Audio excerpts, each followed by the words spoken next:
to underestimate the severity of the problem in communities. The causes are pretty well established. Won't go into that too much, but road traffic accidents and falls are the ones that are particularly significant. And indeed, in developed countries, higher income countries, there has been a steady fall in traffic accident deaths or head injuries since the mid-70s. At the same time, the population is ageing and elderly people tend to fall, and the incidence of TBI due to falls has overtaken, in some countries, TBI due to accidents, road accidents. Age and the causes are related. In this study in the US, in the early ages, cars were the main problem. In the mid-ages, firearm-related, something which the US has a particularly bad history of, and over 75 falls. But globally, as we all know, the roads are the greatest site of brain injury. And 90% status report on road safety in 2013 dedicated the next decade to a decade of road safety. And in its studies, which are widely well publicised, the road accident death rates per 100,000 you can see are very high in Africa, but high also in the Asian region. And the middle-income countries, as the studies point out, are, as in most reports, the hardest hit. Indeed, in India, it is estimated that there are about 1 death on the road every 4 minutes, and that the two-wheelers constitute 25% of road crash deaths.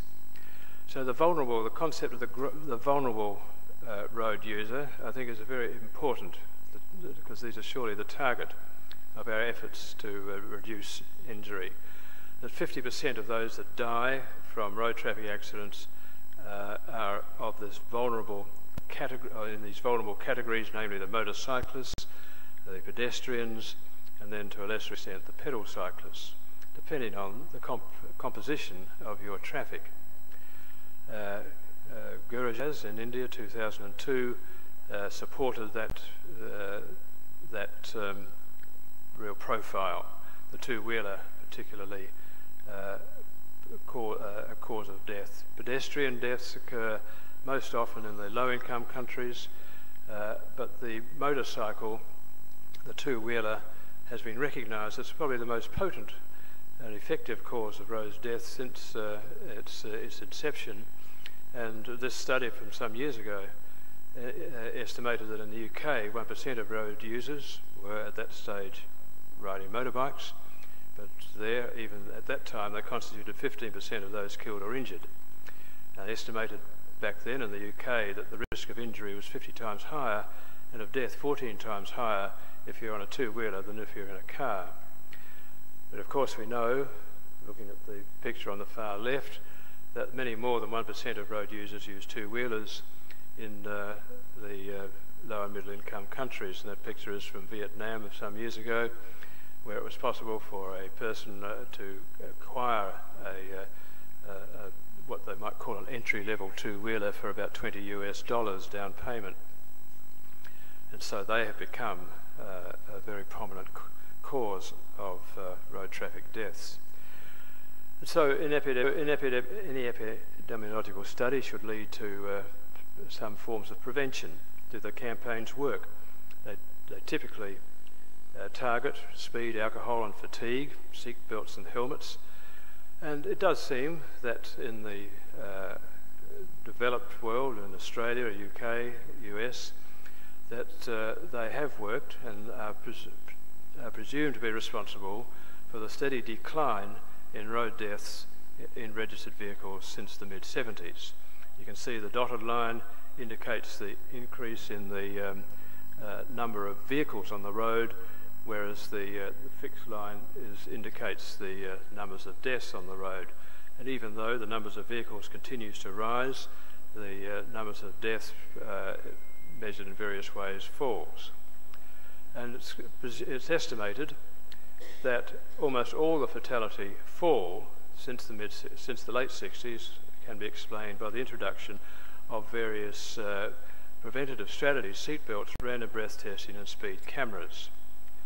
The relationship between alcohol and speed and accident rate or risk of crash was set out in Adelaide some years ago, and it can be seen that on the superimposed graphs, that if you look at the speed, you can see that if you can look at the speed register at the bottom, that by about 65 k's the probability of, or the possibility of a road accident increases, and at about this point it's equivalent to a 0.005 blood alcohol level. About that point the possibility of having an accident continues to increases. One of the lessons in prevention is that it rarely works unless it's enforced. An unfortunate aspect of human nature is that things that don't tend to take on things that do you good unless you're obliged to. And so this has been a number of places of studies have demonstrated that it wasn't until laws were produced and they were enforced that there was a significant take-up of seatbelts or helmets. In the helmet story, Taiwan is a particularly good illustrator of the fall in motorcycle accidents with the use of helmets, and the take-up of the use of helmets only after introduction of legislation. In those statistics, the global report that I referred to earlier, not many countries have laws that cover those basic risk factors, namely seatbelts, drink driving, helmets, and child restraints and speed. Not many countries have laws, and not many countries enforce them. So, turning to what happens if those that get to hospital, what has happened in terms of overall mortality for severe TBI? If you consider those that do get to hospital, there was really no change, and this was reviewed by Sherman Stone a few years ago, that up until the 70s, treatment had been, as the older members will remember, was pretty basic. Removed clots, treated the patient, treated the unconscious patient, and they either survived or they didn't. In the 70s, the ICUs were established, intracranial pressure monitoring was introduced, the CT scanner came in 74, and since then there's been a steady fall up until about 1990. I should also mention the introduction of guidelines but since then, over the last 20 years or so, it would appear for most reports that the mortality for severe head injury for those that reach high-level hospitals still remains at around about 20%. This was illustrated again from Glasgow, one of the earlier centres of excellence in neurotrauma, that the mortality there fell up until has fallen from 9.6 to 6.4 per 100,000, but there's been little overall change since the 1990s, even though there's been a fall overall in traffic accident mortality. But the deaths from falling and other causes are now outnumbering transport-related deaths. So it is important that any epidemiological study be constantly renewed and reviewed, because patterns change.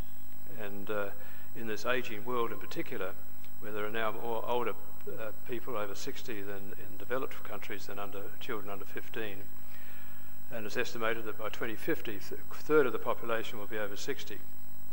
In developing countries, in this, I think it was a WHO study that I'm quoting, there is a similar trend, although it's slower.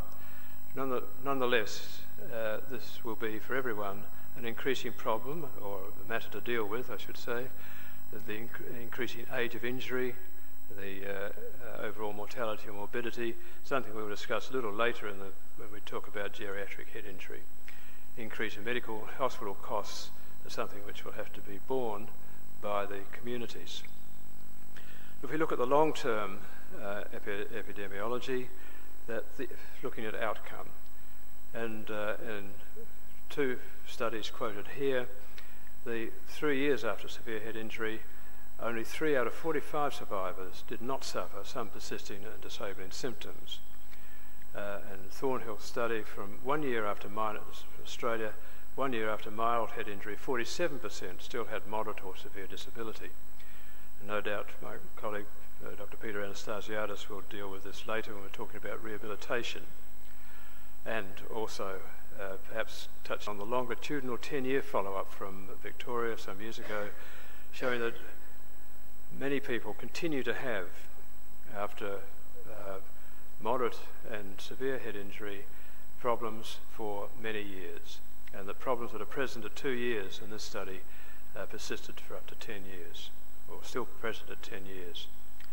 So in summary, there is a wide variation in the pattern of trauma in different countries, that this will only be understood in individual countries by good quality epidemiological studies. Prevention does seem to work if it's supported by legislation. Aging populations are one of the factors which will affect prevention strategies in medical services. But as I stress again, that reducing neurotrauma, dealing with this epidemic of neurotrauma in all its aspects, begins with solid epidemiological data. Thank you.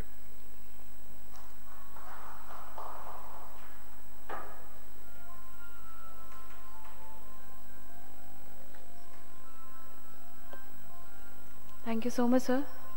Thank you for sharing your knowledge with us. Fortunately, for the second topic, we have present global scenario on traumatic brain injury. Dr. Peter Relly is going to present the topic.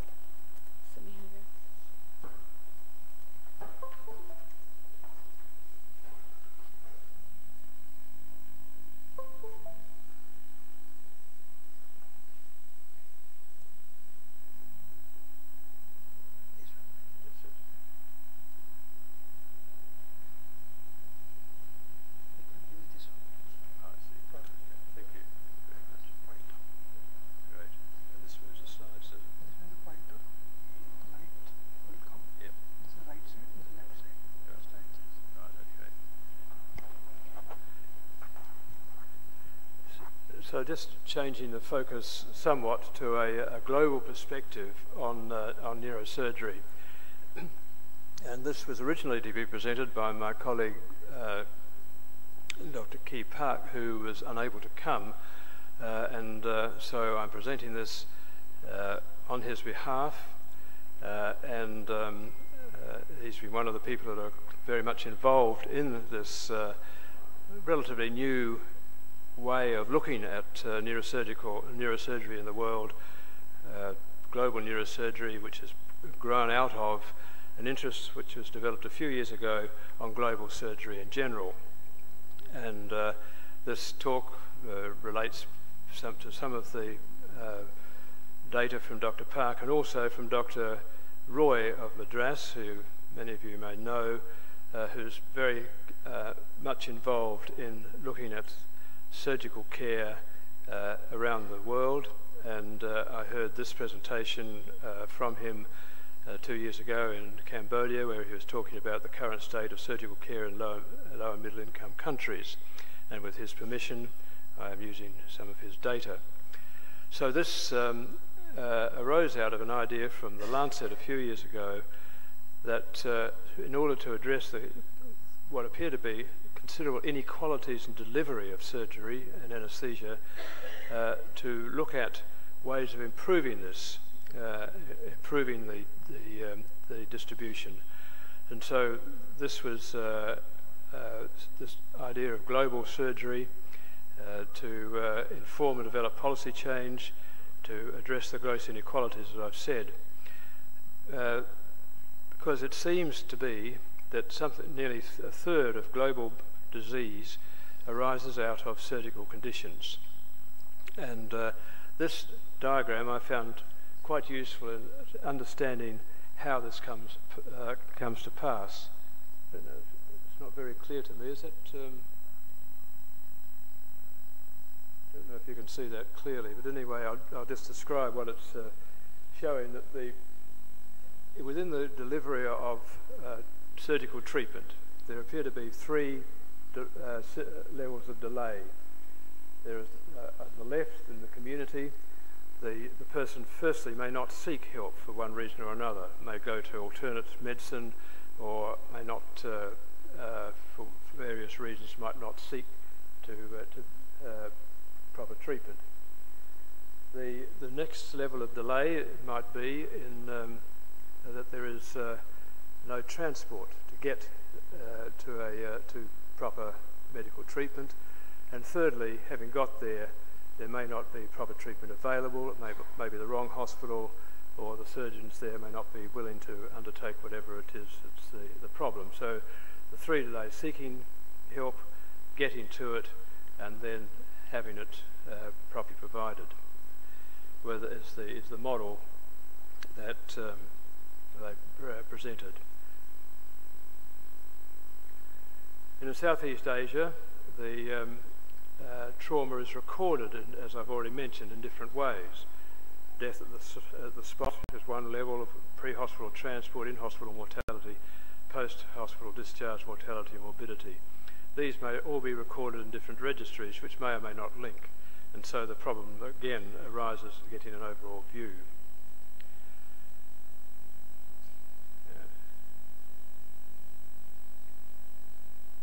I'll just move through this.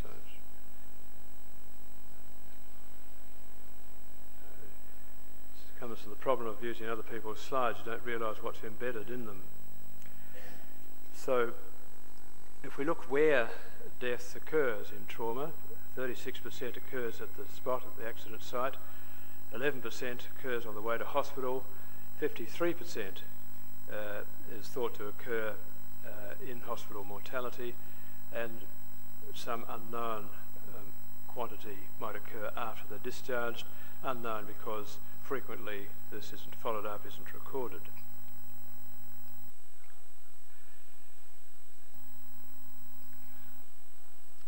So,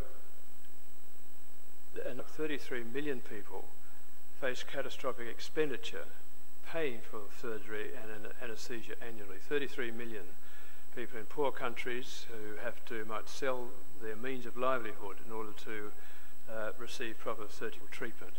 So they have to make that sort of decision and then reflects something like 10% of this lack of proper surgical care.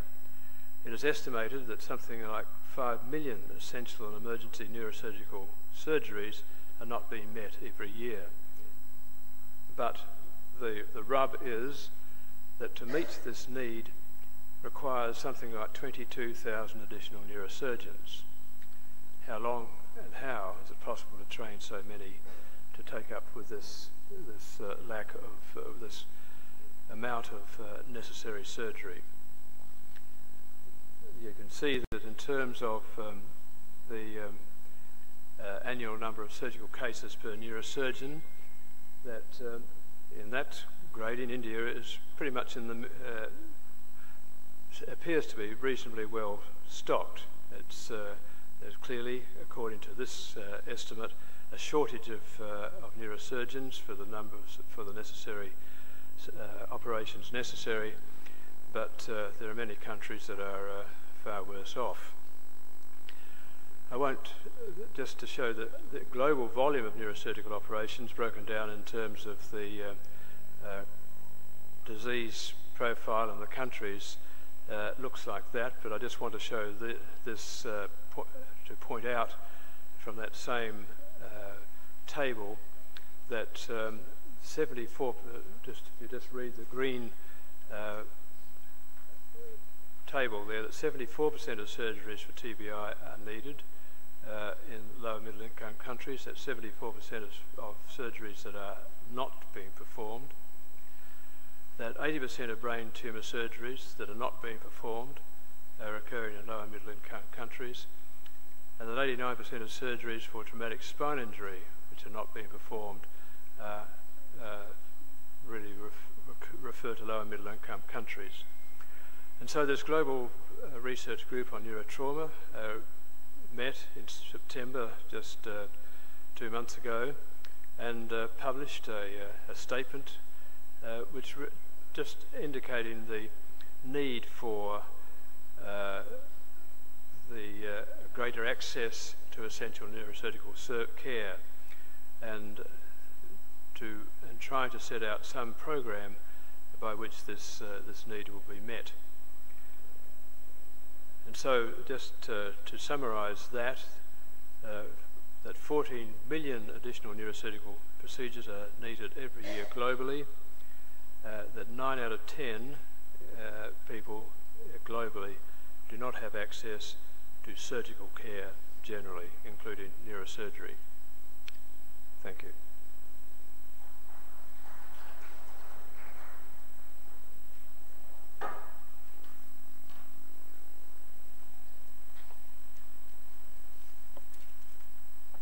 Thank you so much, sir. That was really an amazing presentation. Now, moving on for our third presentation, which is going to be presented by Dr. Ashok Kumar Mahapatra on present scenario of traumatic brain injury in India and Odisha, a non-urban pre-hospital care decision-making and trial. Dr. Ashok Kumar Mahapatra is the director of AAMS Hospital, Bhubaneswar. Passed his MBBS from MKCG Medical College in the year 1975, MS in 1979, and MCH in the year 1992, both from AIIMS Medical College. Currently serving as a Chief of Neurosciences Department, All India Institute of Medical Sciences, New Delhi, and Dean of Research Unit at AIIMS, New Delhi. Sir?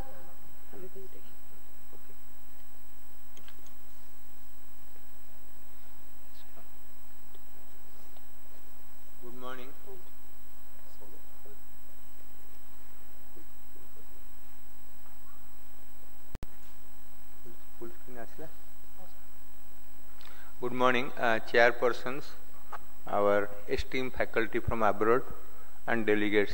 It is indeed a great pleasure that Odisha is hosting a conference on trauma.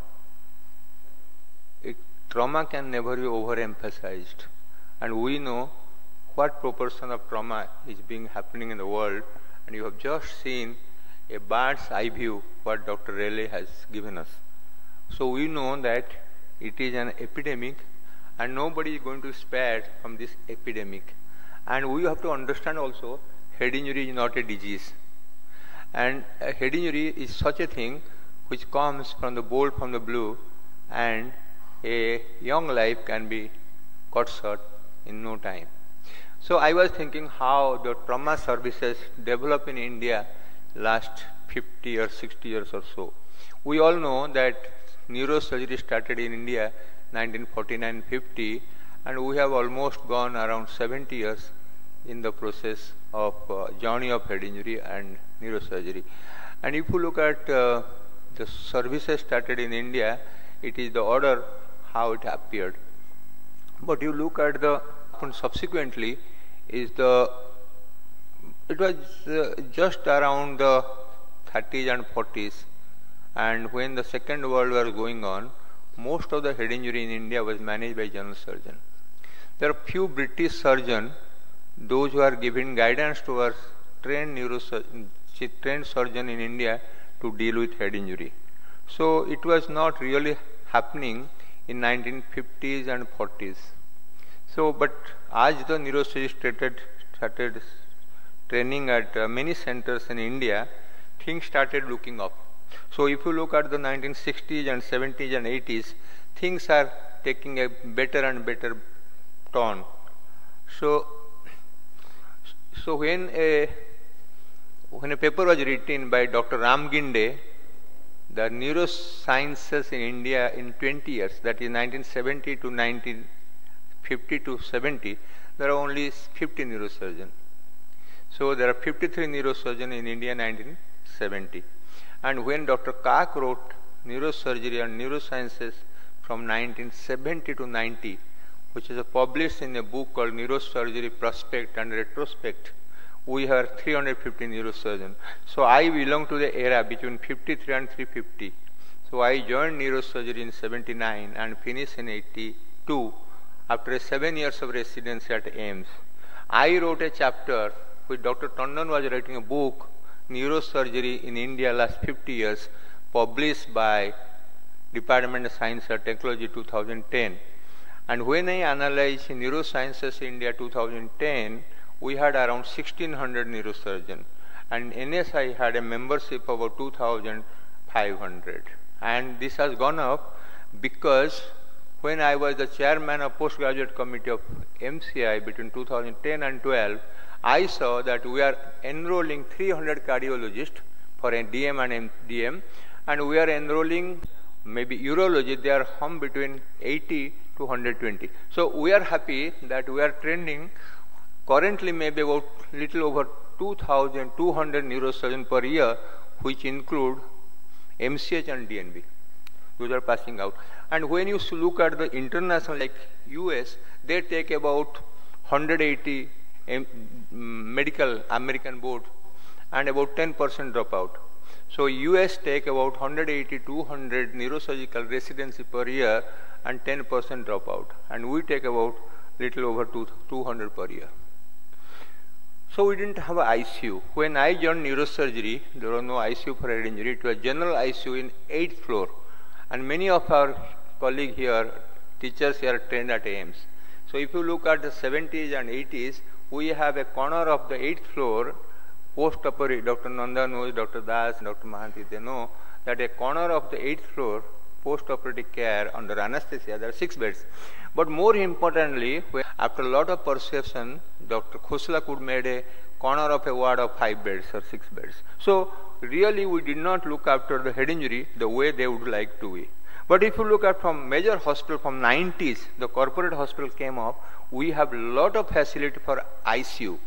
And a paper came in 2002, ICUs in India, the total number of ICU in India is less than Australia. The number of ICU beds in India, total India were less than Australia in 2002. Out of that, 70% of corporate hospital and 30%. But then we realized, if you ask Dr. Das and Dr. Mahanti and Dr. Roth, all of us realize we are neglecting head injury. That realization has come in 70s, but neither we have the resources nor the infrastructure. But then in 1980s, we started having small ICU, islands of ICU for the head injury management. That were the turning point of head injury management in India. I was writing my first 8 papers for head injury. I was telling Dr. Peter Raleigh that many of my papers quoted Brian Jennett and Raleigh and Dr. Graham Tisdale. So my paper between 79 and 85, 6 or 7 of them are published on head injuries. So we have now planning to have trauma centers. If you talk about the government of India, there is a additional DG level officer, which is a doctor, who is supposed to look after trauma services in India. In 2005, when NRHM came, National Rural Health Mission, they wanted to have a golden quadrangle which is joining Mumbai, Delhi, Delhi, Calcutta, Calcutta, Chennai, Chennai, Mumbai. This is around 15,000 kilometers. Smart training. 3 years of MS general surgery, MS trauma, 1 year general surgery, 1 year neurosurgery, 1 year orthopedic. It was not accepted. The dichotomy and conflict was that it should be MS trauma or MCS trauma. If you make it MCS trauma, then neurosurgery after doing MCS neurosurgery should come for MCS trauma surgery, which is not viable or it is not realistic. So in 2012, we have started MS accident and emergency. So to currently AMC is training 3 years of trauma surgical training, 1 year general surgery, 1 year orthopedic surgery, 1 year neurosurgery. So in 90s, we started Neurotrauma Subcommittee of India. And Dr. Sambo Sivam was chairman and Dr. Ramani was the secretary. But it was a subcommittee of NSI. And in 1998, we separated out. It was the vision of Dr. A.D. Segal. And Dr. Mahanti became the secretary. And after Dr. Mahanti, I took out the secretary. So we have Neurotrauma Subcommittee started in 1991, the first conference of Hyderabad. And 1998, we separated a separate society. I think there are more than 600 members today. And I happened to be the secretary and president of Neurotrauma Society, and Dr. Mahanti was also secretary and president of Neurotrauma Society of India. In 2004, we started Neurotrauma Journal, and Dr. Tripathi is currently the editor of Indian Journal of Neurotrauma. So we had a head injury conference started in 1992, then a lot of programs started. But if we look at the single most contribution by Dr. N.P. Singh, he was a professor of anesthesia at RML hospital. When the new ambulance came by Maruti, which is Omni, he converted a Maruti Omni to ambulance and yellow color ambulance. He started Save a Life in 180 seconds.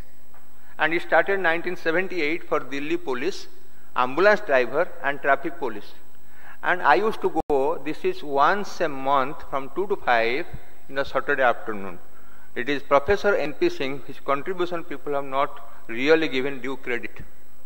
He died in 2005 and this program stopped. Now they are telling me we are doing a lot of ATLS courses and a lot of BLS courses, basic life support and advanced trauma life support. Now look at trauma centers. There are 50 trauma centers in India. But you should look at the trauma center KGMU, which started somewhere 2005, when a head injury occurred on a medical student, with the centenary being celebrated in 2005, they taken to the trauma center KGMU and they didn't have a ventilator. The medical student was kept in ambu bag and died after 24 hours. So this was the condition of trauma center, which so-called a beautiful building, but no infrastructure. I started in SGPJ, a trauma center of 250 beds with about 100 crores. 100 crores means about $15 million. But today, neither they have manpower, nor they have infrastructure. We plan manpower. All the posts are sanctioned by government of UP in 2010. But today, it is not running. So, planning is not defective here. We have very, very good planning in however, when it comes to the development infrastructure, manpower and equipment, it doesn't happen. So somewhere our theme is diluted, even though we know everything is happening, but it doesn't happen the way we like. Dr. Raleigh showed that about 300 some people, if you look at the real data of 2016, 410 people are dying every year in India. Every day 410 people die. Out of that, 48% people, 68% people are between 18 and 60. So we are now, a lot of people are dying between 18 and 60 years of age. The government of India wanted on a PMSO site trauma center in most of the government medical colleges. Even now, they have a trauma center at BHU and most of the medical college, which is very reputed medical college under the Pradhan Mantri Swasthya Suraksha Yojana. They are giving 150 crores, which is equivalent to around $25 million. In $25 million, they want trauma center which should have 6 operation theater, 200 beds and MRI and CT. But I don't know how much they're going to contribute. So the question is that we don't have lack of money. What we lack is the attitude to deliver or the implementation problem. So we all understand that. One of the slides I have shown here, 25 bikers, they die every day in roads.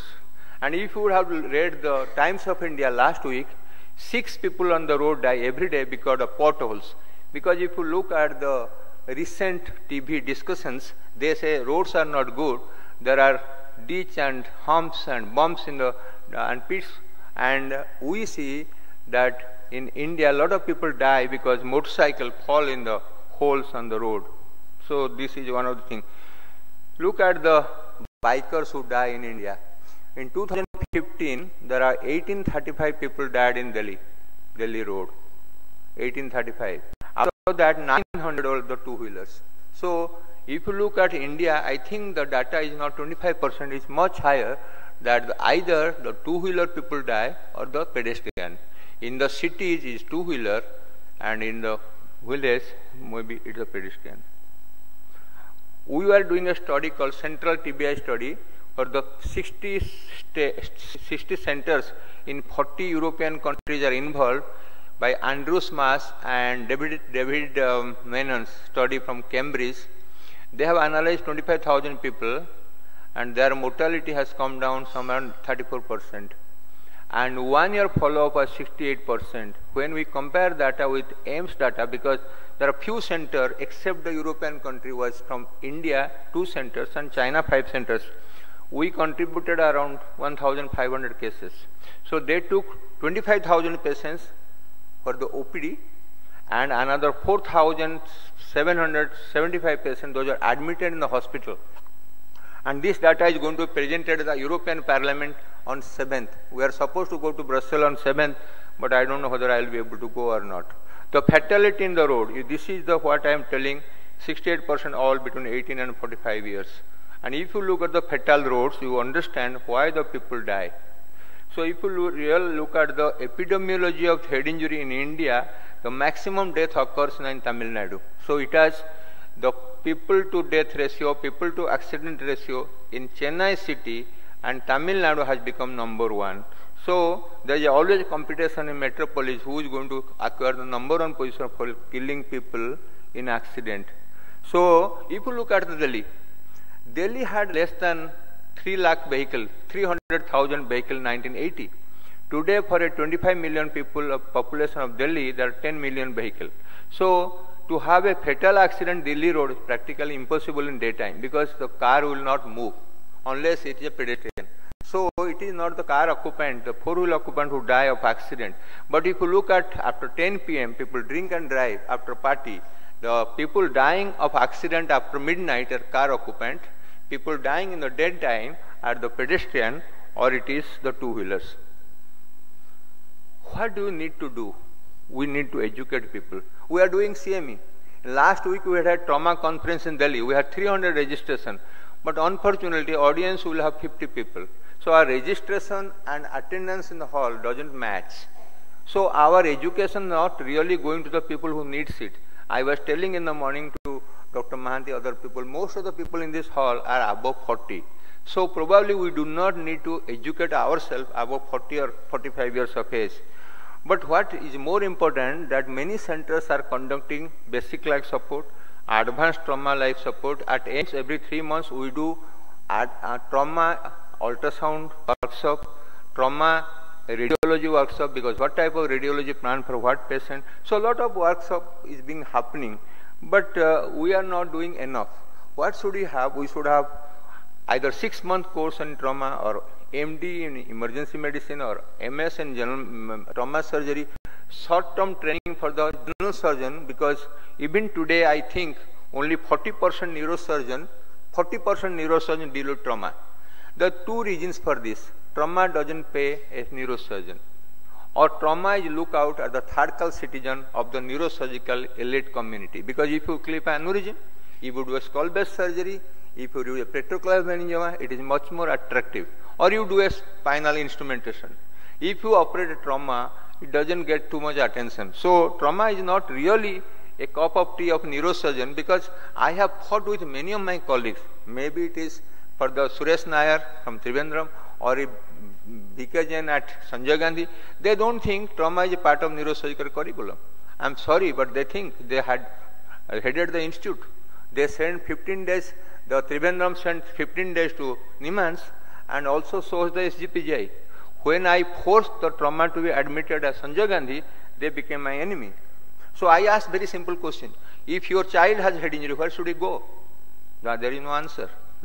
So we behave like hypocrites and do not do what is necessary for the population. So we should have certificate course, you should have trauma and MS trauma surgery. If we can make capacity building, then we can look after 1.3 billion people. This is not happening, nor in the near future it will happen. So if we cannot prevent head injury in India, we are not going to be able to manage. Dr. Relly said that we need 22,000 neurosurgeons. There are 14 million neurosurgical procedures required.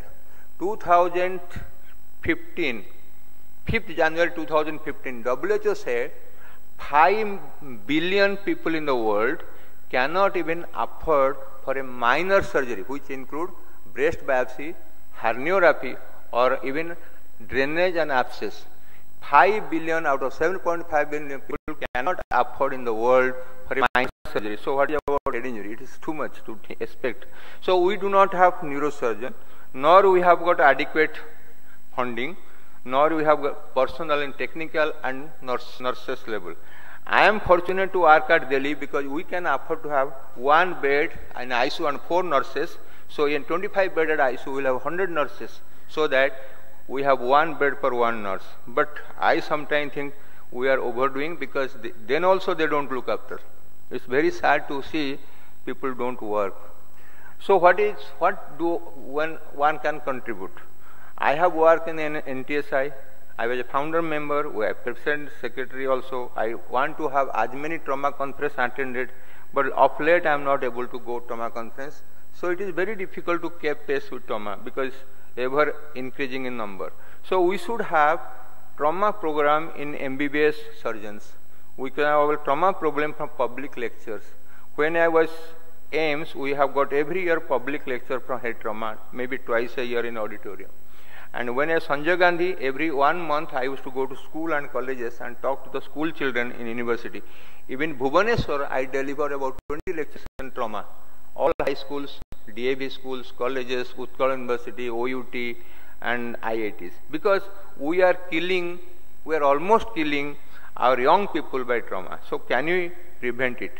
It can be only public awareness, awareness of surgeons, awareness of the physicians, awareness of nurses, everybody, because it's a collective effort. So I had some contribution in trauma center at AIMS, which took 30 years. It started 1970 and completed 2006. AIMS Trauma Center took 30 years. It conceptualized in 70s, finance came in 80, construction started in 90, finished in 2005. It's a decade program. SGPGI, the proposal which I attended in 2007, not yet working. So we do not know what is trauma center for India, where the program is 2 to 3 decades in gestation period. So ATLS courses, trauma conference, innovation in head injury management, research, collaborations. We have been involved all major trauma research in CRAS, CHIRAG, Eurothum, ADAPT, Rescue, Central TBI. AIMS, we are involved. Any head injury project in the world, we are involved, including progesterone in severe head injury. So we have to be part of it to say that we are doing enough to educate our people, to remain in international scenario and see that our head injury get prevented, and if it happens unfortunately, people get proper treatment for that. If we can do that, then we can. I have written several books. 5 of them are here. The textbook of neurosurgery, we are going to have 5th edition. I have current management of head injury, small book of 50 pages, 5 languages. It is Hindi, English, Odia, Assami. Maybe Dr. Sundar will convert it, translate it to Tamil. So the question is that, can we do it? Is it possible? Is it doable? Yes, it is possible. It is doable. It is achievable. We have to have motive, perseverance and dedication. If we do not have perseverance, we do not have dedication, we have no motivation, we cannot achieve anything. I thank all of you that head injury is very close to my feeling, emotion and attachment. I have been instrumental in developing and contributing 3 trauma centers of international level. That is Sanjay Gandhi, 250 bedded hospital, AIMS which is 240, and AIMS Bhubaneswar is 100 bedded. But all head injury from ICU casualty return. We have 10 faculty at AIMS Bhubaneswar called trauma faculty. Accident and trauma. There is a specialty developed in India called accident and emergency. But I have been told they are returned from the casualty in various pretexts. So the human psychology, nobody can challenge. Human value, nobody can inculcate. Human psychology is like that. He will rather to sleep in the night than doing a head injury operation. If I have a choice to have a nice, peaceful night, why should I spend 8 hours in operation theatre? You have to choose. You have to choose between a good sleep or a life of a patient. Thank you very much.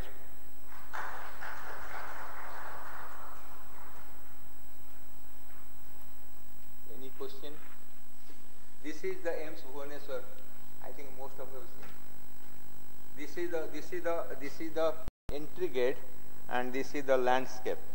This is now 600 bedded hospital.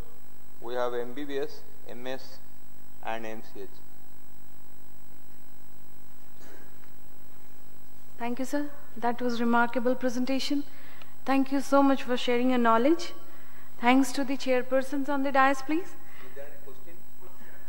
We have 10-15 minutes. It is from 9:30 to 10. We have this before time. Any question? You can have a seat also. Dr. Relly can also come. Anybody wants to ask any question, that will be nice. Microphone. It will be nice to ask question because nobody knows everything.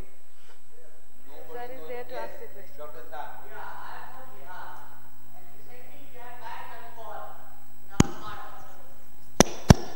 And because of that, the head injury, our head injury incidence has drastically reduced. 50% I think moderate and severe head injury has reduced in our place. And in fact, most of orthopedicians are not getting enough to carry on. So one factor is that head injuries, if you can, this is a drastic step, but then for drastic things you have to have a drastic measures. Another thing I suggest is that most of the countries, we don't have two-wheelers. If it is permitted, it's permitted for only sporting events. In India, maximum deaths are because of the head injury, this two-wheelers. So I think we should develop public health, public transport system and ban this two-wheelers, because this is the greatest killer. So I think from no, this it is practically not possible, because two-wheeler is the poor man's commuting. Because but the pedal people, is those cycling. who cannot, just 1 minute, if we really follow the rules like Central Netherlands and like Singapore, they discourage people drive motorbike. So the cost of a motor is $40,000 and the road tax will be $20,000.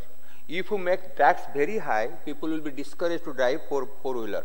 What is happening in India? All average lower middle class cannot afford for a car. So there is a general way of commuting, first thing. Second thing, our public transport system, you travel in DTC bus, then you understand how good or bad. It's not standing in the audience to tell public system. Yes, it is important. We have started metro, but even then, Delhi's accident rate comes down 7 to 8% per year. What Delhi learned over last 30 years, that other cities are not. What did Delhi do? All old vehicles were taken off by Supreme Court rules. The polluting vehicles are taken off from the road. People are encouraged to have a carpool. People are encouraged to travel by metro. But who does it in Odisha? Is there a pollution control in Bihar? The Supreme Court is not making rule only for Delhi. Supreme Court is made rule which should prevail from Kashmir to Kanyakumari. But how many times your car and anybody's car is controlled? Pollution. One thing. If I do not have pollution control every 3 months, I would be challenged by 2,000 rupees. Does it happen in Odisha? The question is that we do not by and large follow rules. So if we have, now the term has come, good Samaritans. If you become an ideal citizen of the country, you will be the law binding and will fear the punishment, legality and rules. Neither we follow rules nor we are afraid of the punishment. So if there is no implementation of any rules, then nothing is going to work. Now coming to alcohol, unfortunately we do not have a lot of data on head injury. Whatever real data is available is called National Crime Report Bureau. So to tell Bihar has an accident less, I am sure the accident must have come down, but I cannot accept without an epidemiological study with the authentic data, Bihar has 50% reduction in accident. That will not be easy to accept and digestible, because you have alcohol less, but you have cell phone. 12,000 people die of cell phone, and people die of selfie. You know how many people die in selfie every day? So one you count down, other comes up. It's a balancing process. So I don't know, without a scientific study epidemiology, I presume that minimum 10 to 15% accident rate must have come down in Bihar. No, other thing is that coming to helmet. If you see the people, those who do not use helmet, either policemen and driver or the doctors, Delhi, if you see in the road somebody is not driving, he is either very confident that he can get a good treatment in hospital as a doctor, or a policeman, he knows law is nothing applicable to police. We had to do a study. I don't know, Dr. Nanda remember how many times he had an injury, a motorcycle accident. All of my colleagues at AIMS, those who are scooter, had at least once or twice accident during 3 years of residency. I decided not to learn how to drive a two-wheeler. So I told few of my residents, do a study, stand in from the hostel and find out how many doctors residents coming out of hostel do not use helmet. So it will be eye-opening that 50% of the residents, maybe 60% residents working AIMS do not use a helmet. So if we do not as a doctor understand, this study was done by Sundar. Sundar is a neurosurgeon at Chennai. He did a study from Chennai, taking an idea from me, 2005. They studied 200 people, those who are not using helmet, they are doctors. So they analyzed female doctor and male doctor not using helmet in Chennai city. And then talk to, do you know head injury? Yes, everything is there. Yet we don't follow. Red light. When you drive in a red light or I drive in a red light, I know I am doing the wrong thing. Then I say, take out 100 rupees and go to policeman. That is not going to work out. It is hypocrisy. All rules are there. I'm Dr. Mohante. I must congratulate... to me, to whom? Has to ask? Yeah, to you and then Professor Relly also. I must congratulate Professor Mahapatra for a very meticulous study of head injury and development of head injury services in India from nothing to something and to everything, particularly in very advanced institutes, but 70% of our population are still in remote villages. The problems of transportation, the ambulance services, and many other things which covers pre-hospital care. Even coming to the hospital, there is no bed vacant, no ICU available. All these things create problem in delay, which Professor Relly has pointed out, the delay part, and giving the proper services, whether a neurosurgeon is also important. Now, the most important thing that he has pointed out is, but I will say that the mindset. The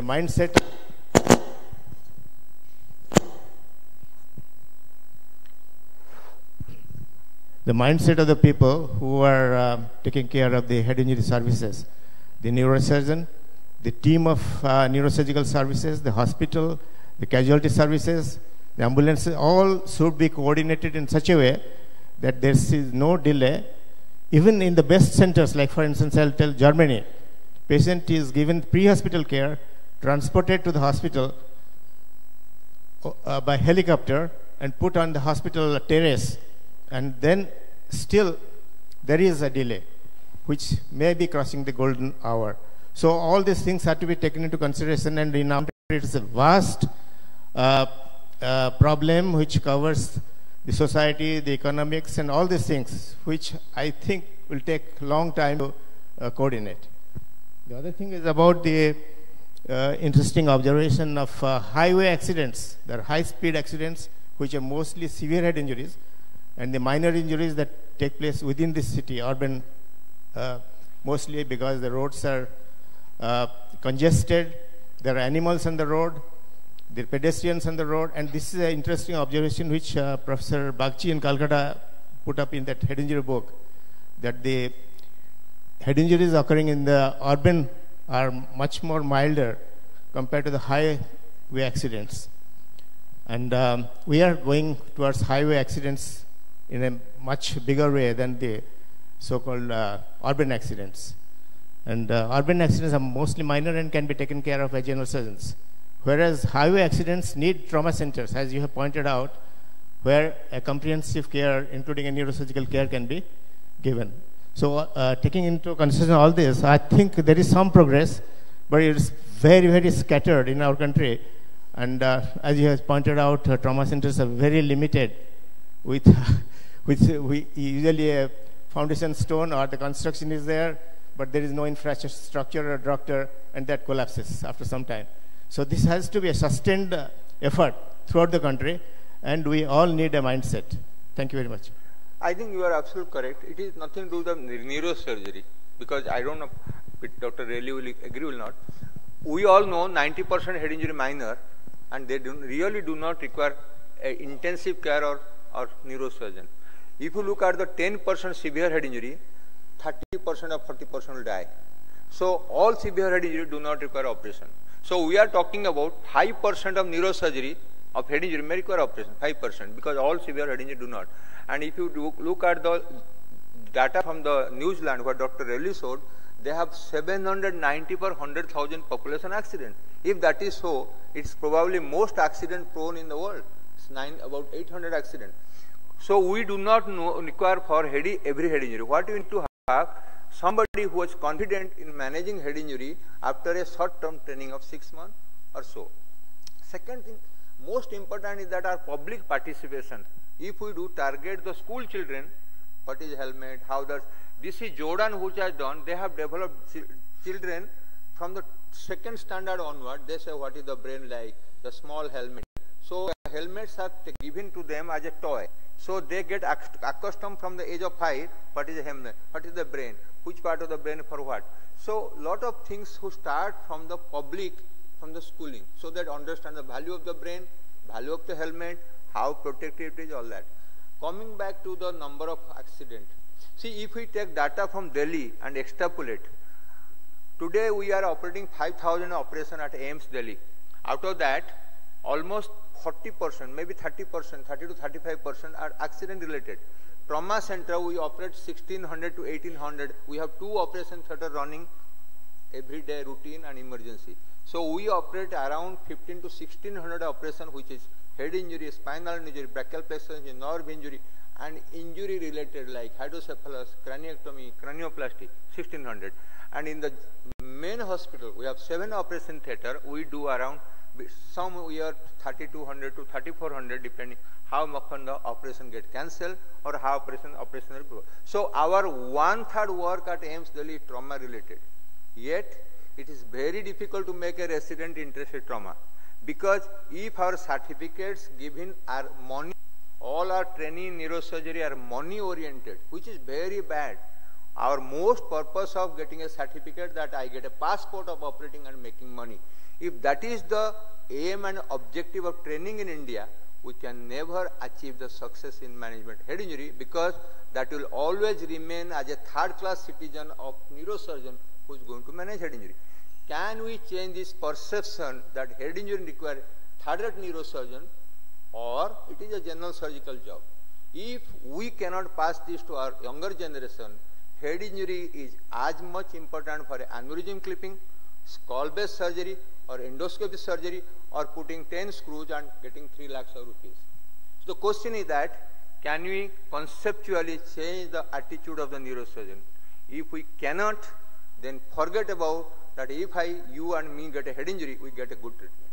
I can assure that if any of us will get a injury, we will not get optimal treatment. Because optimal treatment doesn't exist, either mentally, infrastructure-wise, or in our conscience. If it doesn't exist, we can never get it. The first thing, we must have a consensus, we must have a concept, we have an attitude to treat, then only can ask success. Otherwise, nothing is going to happen. Dr. Relly, you want to tell something? Just one question. Thank you. Thank you very much for that very comprehensive description of the importance of the trauma centres. I just want to ask, the hospital of first admission, when we looked at that line of delay, potential delays, there is the getting to the hospital, there is then getting to the right hospital.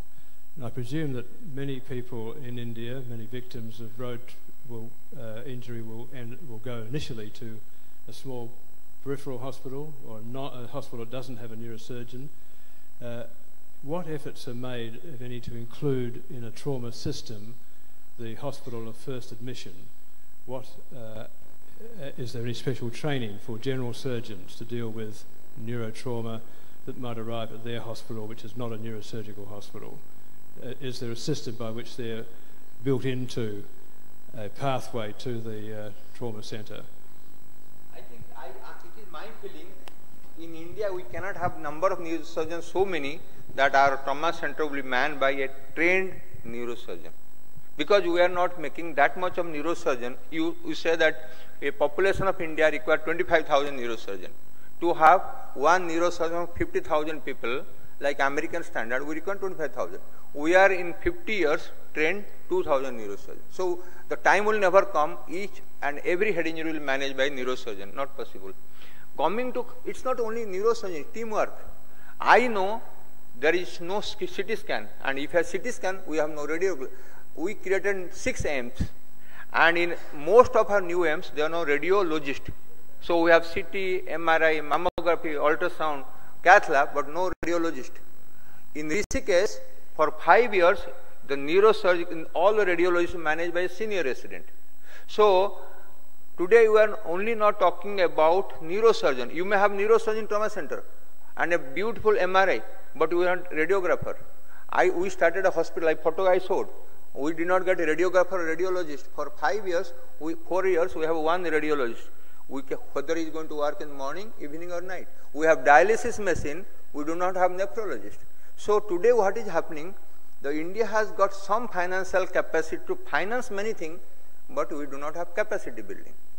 So it is not one or the other.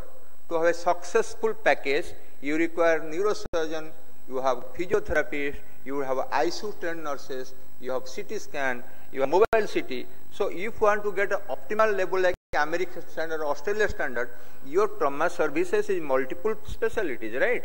So it is not compared. So it's a very difficult unless we have got all type of, believe us not, our nurses posted in ICU have never worked in intensive care unit. They just get employed and go to intensive care. And we presume these nurses can deliver the intensive care because they are nurses. So it's a very complex process to give optimal care. In that process, the captain is the neurosurgeon who is give guidance, moral support, and maybe vision to other people how the trauma services to be handled, headed or captained.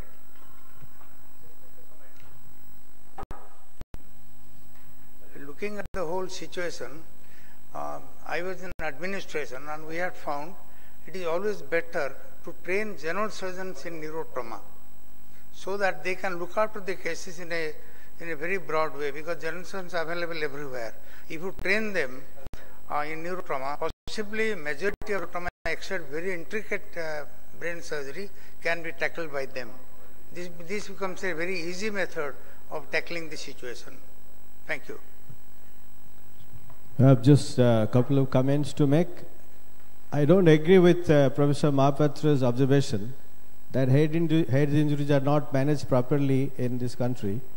60 to 70% of the healthcare is given by the private setup, and I have enough experience in private setup. I can assure you, sir, that the hospitals that I know of, we do look after head injuries like one should. Of course, the concept of trauma care is, of course, coming, and we have that. Other thing regarding Dr. Riley's observation that the delay in accident victims to the hospital, 3 cities we have done 3 accident rescue programs. Calcutta, we've taken the Calcutta police ambulances, and the police is first to reach the accident site, and he will call one number. Out of our 20 ambulances, they will reach within 12 minutes. So accident rescue and medical assistance called Karma in Calcutta. In Ranchi, we have a program called Rarma, and Jamshedpur also we have a program. So we're working on the time delay. But I don't agree with you, sir. The head injury is not managed. Maybe in the government hospital, I don't know. But in private hospitals, we do give equal importance to trauma as to the others, as you said. I think you misunderstood. I told in 2005 consensus study shows more ICU beds in the corporate hospital, government hospital. Nor I made a complaint. I told that none of the hospitals in India do not look after head injury. I said that head injury requires much more attention than if a person comes to me with head injury aneurysm clip, he will not get a bed injury for head injury. He will get a clipping aneurysm. Our psychology is like that. We look after, if a ruptured meningocele come after 10 days, he will not get the bed. The bed will go to the 8 years with subarachnoid hemorrhage. Somewhere, I didn't tell everybody neglect head injury. I say there are good chances of any of us get head injury, you will get neglected. Thank you. Because head injury is not one point treatment. Aneurysm cliff, it is a continuous process for one. I don't know, Chirag study, Dr. Peter Relly has read on. We did a study, 200 cases of Delhi and 200 cases of Washington, Seattle. When we compare the hospital mortality, Delhi was better than Seattle. And when you discharge the patient after 2 months, 3 months, 4 months, when they went home, another 20% people died at home. So we had 24% mortality in trauma center and another 20% mortality, so it became 45%. What happened in US? They had 26% mortality and next 6 months, another 30% improved. Nobody died. So what is happening? Head injury death is not only hospital oriented. It is society oriented, intermediate care oriented, or step down oriented. No trauma center can keep a patient for 1 year. So what happened in a Chirag study which is published, that the mortality after the discharge from the hospital is next 6 months 20%, which is preventable. It's like we are talking pre-hospital care. We are not talking about post-hospital care. So much of money and resources used in aims to save a patient, and he goes home and dies in next 6 months. So Dr. Tripathi, when I tell optimal care, it is not in the hospital, it is pre-hospital, post-hospital and intra-hospital. So it is a conglomeration to get a good success. It is not one or the other. A lot of people do good services. Not necessarily, I told, only 40% people in India deal with head injury, not 60% don't do.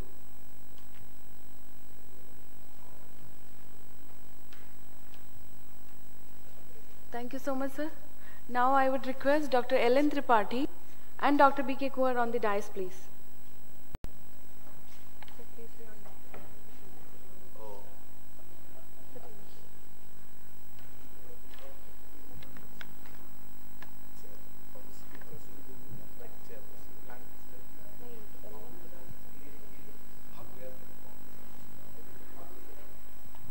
I would request Dr. Ellen Tripathi to present the mementos to our chairpersons.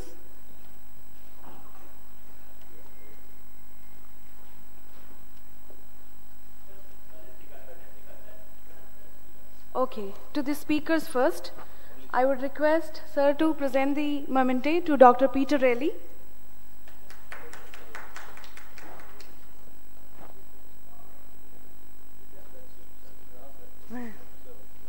Thank you, sir.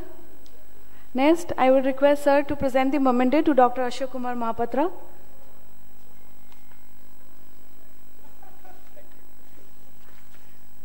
Thank you so much, sir. Now, I would request Dr. B.K. Kumar to present the mementos to our chairperson, Professor Dr. Sanatan Rath.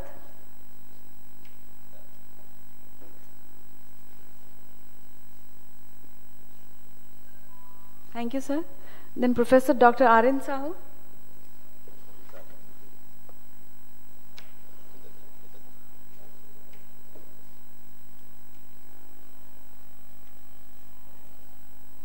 Thank you, sir. Then Professor Dr. Sarla Das.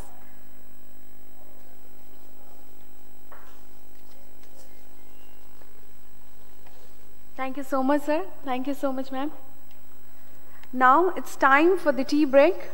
I would like to request all our guests to move towards the outside of the hall for the tea break, and we'll be resuming here back by 10:30 p.m.